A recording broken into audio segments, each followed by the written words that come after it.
Today I'm going to be talking about the Sales Action Plan, which is part of the Sales One assessment. This action plan is worth 50% of the assessment for the Sales One course.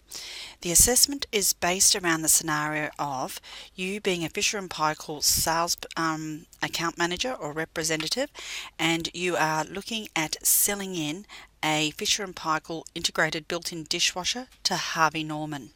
Now, the scenario that we've actually created here is that we've made the assumption that Harvey Norman do not carry any of the Fisher & Paykel products, and this is your opportunity to actually to present the product for them to carry this product and in future the rest of the product range.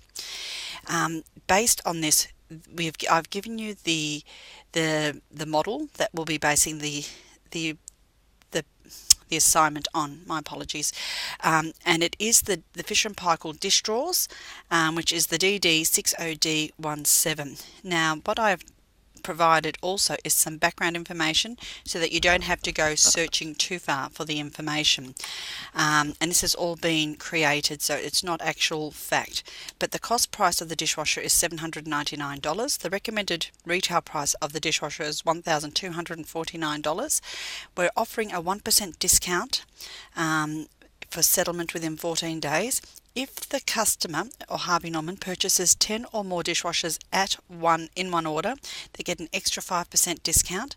There is promotional funds, which is $15,000 based on 200 units of dishwashers being sold in a year.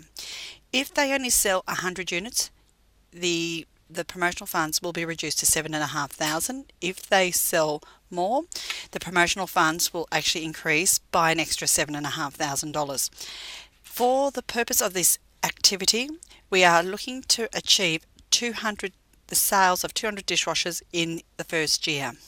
What we have also done for this activity is that we've actually given you a competitor product that you can base the assignment on, which is the Miele G5775 SCV IXXL dishwasher, and there is information about that dishwasher online. In terms of your sales action plan, there are 4 parts to the assignment. The first part is the analysis, so it actually is identifying what your objectives are. If you think about it in terms of what the minimum objective is, the maximum objective, and the realistic objective. The minimum may be something as simple as Harvey Norman have acknowledged your product and are willing to look at it again in the future if they don't want to purchase. The maximum may be that Harvey Norman want to purchase all the Fisher & Paykel products. The realistic is that they will achieve the 200 dishwasher order within the first year for this particular model. In terms of including all the information on this product you're presenting, what we're looking at you doing is when you go into the topic 2, which is product knowledge, we actually get you to start looking at the features and benefits of the product, and what I would also suggest you include in this section are the specifications. We do need details in this section because it actually shows that you have done your homework and you know the product. So you do need to provide lots of information in terms of product knowledge. In terms of including information on the industry, I have actually provided in topic 4, which is prepare a sales presentation, right at the end of the topic there are some market share figures. I've actually created those, so please use those to help you with your presentation and with this assignment. I have got information like Fisher & Paykel is the number 2 selling brand behind Miele. Miele has 17% of the market share. Fisher & Paykel has 16%. So this is where the opportunity lies in terms of showing this to the customer and looking at the opportunity of growing your business and their business further.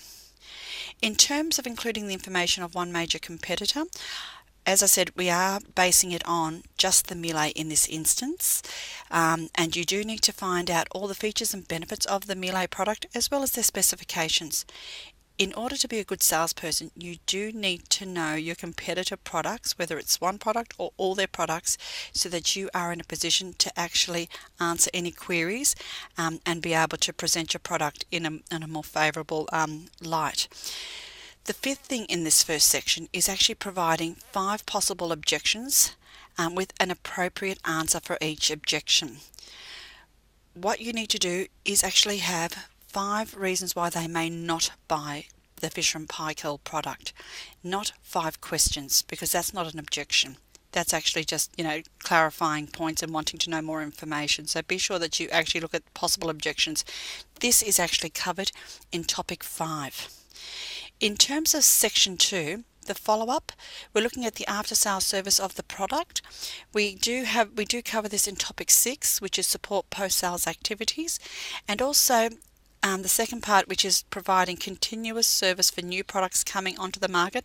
It's talking about how you can actually cross-sell and upsell your products and trying to keep the customer on side and keeping them up to date with what you're actually doing. The third question actually looks at describing how you can qualify the customer has the ability and the willingness to purchase your product. Now, we do know that Harvey Norman are in the position to be able to purchase the product, but if we assumed that we didn't know, how would you go about it? This is actually covered in topic 3, your customer, and there are 4 ways of verifying that they have the ability and the willingness to purchase your product, and I'd like you to cover those. In terms of in building relationships with the customer, again we cover it in topic 3, but we also you can also look at topic 7, but there are 8 points that I'd like you to actually look at, and that is definitely covered in topic 3. In terms of the 4th question, which is the sales plan, what I actually suggest that you do is actually create a chart which is in topic 7 and implement a sales plan. And I've given you some information here which actually looks at the types of TV advertising and on-pack promotions with the 10 kilos of finish that's going to be given away when products are sold. But I'd also like you to think about what you can also include from the Harvey Norman perspective. You've got $15,000 to spend. How would you spend it in terms of creating more sales? In terms of how this information is to be presented, it is in a report format, so you number each question with the question followed by the answer. That is the best way to do this form of assignment.